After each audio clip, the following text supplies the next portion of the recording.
Hello my dears, कैसे हैं आप? मैं भी ठीक हूँ, आप भी ठीक होंगे उम्मीद है। और मेरी प्रेरणादायक कहानियों का लाभ उठा रहे होंगे, बच्चों को सुना रहे होंगे। तो साथियों, मैं पहले अपना परिचय दे दूँ। मैं डॉक्टर मंजू जैन, मेरा आपको नमस्कार। मैं retired associate professor from SN degree college Kanpur. तो मेरा सिलसिला ये बहुत महीनों से चल रहा है।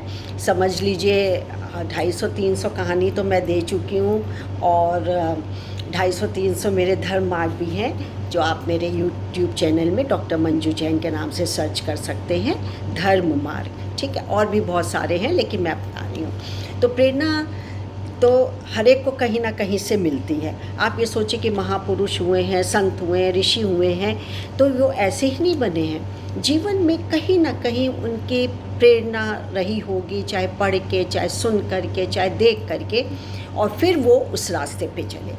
प्रेरणा का तात्पर्य यहाँ है पॉजिटिविटी, यानी अच्छे काम को करने की प्रेरणा मिलने की, बुरे काम के करने की नहीं। तो आज भी मैं आपको यही बताऊंगी कि ये प्रेरणादायक कहानी जो हमें को एक छाप छोड़ देती है, एक सीख हमें देती हैं, और आजीवन जो है हमारे साथ ऐसे चिपक के बैठती हैं, फिर हमारे कदम इधर उधर नहीं डगमगाते। क्योंकि बचपन से हमारा सोशलाइजेशन ऐसा ही हुआ है। जीवों पर दया करो, चींटू को मत मारो, उदारता दिखाओ, सहायता देखो, सहयोग करो, दान करो, अपने को इतना लायक बनाओ कि हम दूसरे की सेवा कर सके, सेवा करने से संतुष्टि प्राप्त कर सके, ये लाभ भी होते हैं। तो आज भी मैंने आपके लिए एक बड़ी ही अच्छी कहानी सोची, जो आज के दौर के लिए, यानी कोरोना के पीरियड में बहुत ही ज़्यादा मतलब आवश्यक है। और इस कहानी का शीर्षक है मदद। तो एक व्यक्ति था, 40-45 साल का। तो वो एक शहर से दूसरे शहर के लिए सवेरे भोर में ही निकल गया था ट्रेन पकड़ने के लिए। लेकिन क्या हुआ, भागते रोते कलपते पहुँचे और लोग ट्रेन तो गई छूट। अब क्या करें महाशय, जाना जरूरी था। अब घर वापस जाए, खिल्ली तो उड़ेगी, सो उड़ेगी, शायद नहीं उड़ेगी, तो भी अब उतनी दूर जाना, रास्ता ना अपना, फिर वापस आना, क्या करूं। सोचा चलो पास के होटल में कहीं चलते हैं, वहीं थोड़ा थोड़ा नाश्ता पानी, रेस्टोरेंट में, होटल में नहीं, रेस्टोरेंट में, वहीं थोड़ा सा हम गुजारा कर लेंगे। अब वो चले, उस ओर चलने लगे तो देखा कि 2 बच्चे थे, और बहुत ही दुबले पतले, कोई होंगे 10-12 साल के, और निरी दृष्टि से उसको देख भी रहे थे।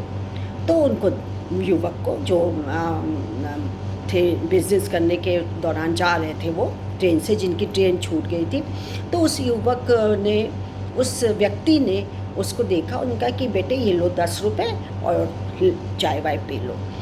तो फिर आगे बढ़ा, बोले 2 जने की तो चाय भी नहीं मिलेगी, मैं भी कैसा कंजूस हूँ, और अपने पेट पालने के लिए इतना मेहनत करता हूँ, सब कुछ है, क्या मैं आज इन दोनों को कुछ नहीं दे सकता? मैं दूंगा। उसने कहा कि बच्चों चलो, मैं नाश्ता करने जा रहा हूँ, मुझे बड़ी भूख लगी है, तुम भी कुछ खा लो।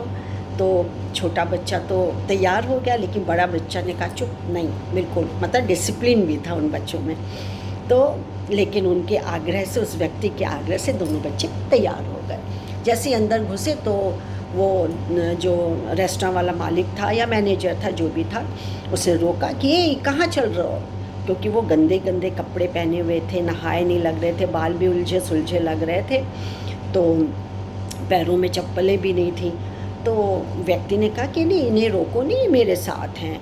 और फिर बच्चों से कहा तुम्हारी जो इच्छा हो, यहाँ काफ़ी चीज़ें मिलती, तुम देख लो और जो इच्छा हो खा लो। तो उन्होंने जलेबी, लस्सी, समोसे की मांग की, उन्होंने भरपूर उसको खिलाया।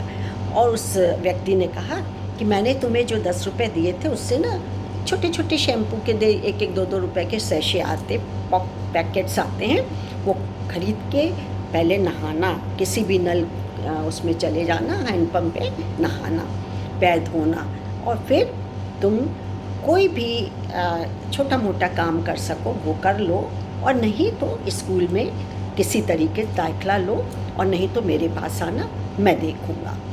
ये करके वो आगे बढ़े, एक संतोष लिए, खुशी लिए हुए। और साथ में ये भी कहा कि देखो मंदिर में, इस वाले मंदिर में सवेरे शाम लंगर यानी खाना मिलता है, और तुम वहाँ पे खा सकते हो। वहाँ पे तुमको कुछ काम करवाएं या कुछ करें तो तुम्हारा स्वाभिमान को ठेस भी नहीं लगेगी, और तुमको पेट भरने के लिए कम से कम खाना तो मिलेगा, फिर तुम बड़े हो जाओगे, तुम्हारी जो मर्जी हो वो करना, अच्छा काम करना। और इस आत्मसंतोष के साथ वो आगे बढ़ तो गए बच्चों, लेकिन ये सोचने लगे कि उसके बाद जब जाने लगे सोचते सोचते कि मुझको तो आज जितनी खुशी हो रही है शायद कभी जीवन में नहीं हुई।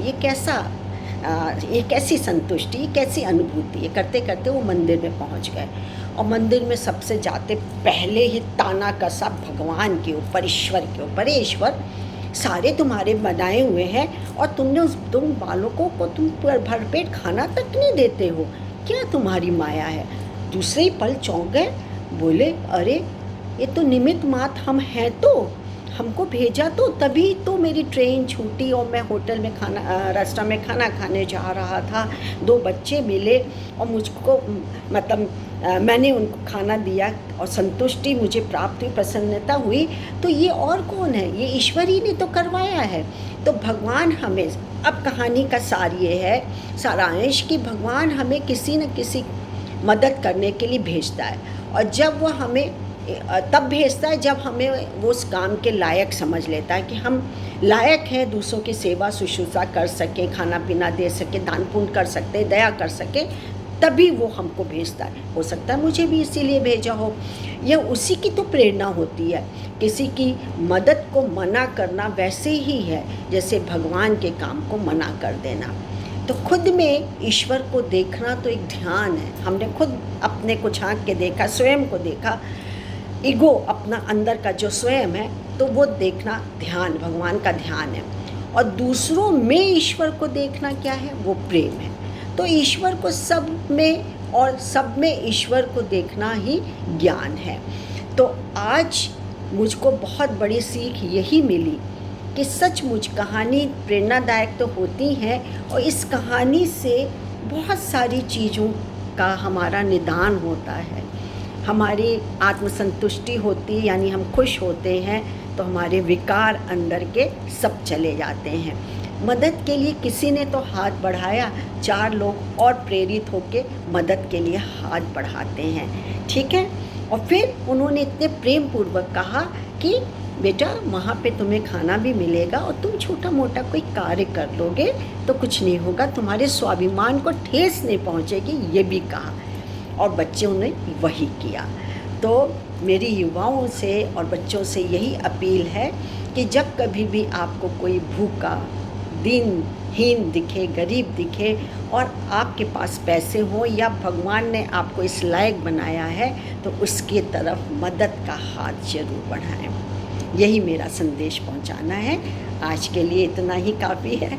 फिर एक नई कहानी के साथ मैं आऊँगी, तब तक के लिए मुझे आज्ञा दीजिए। नमस्कार, थैंक यू।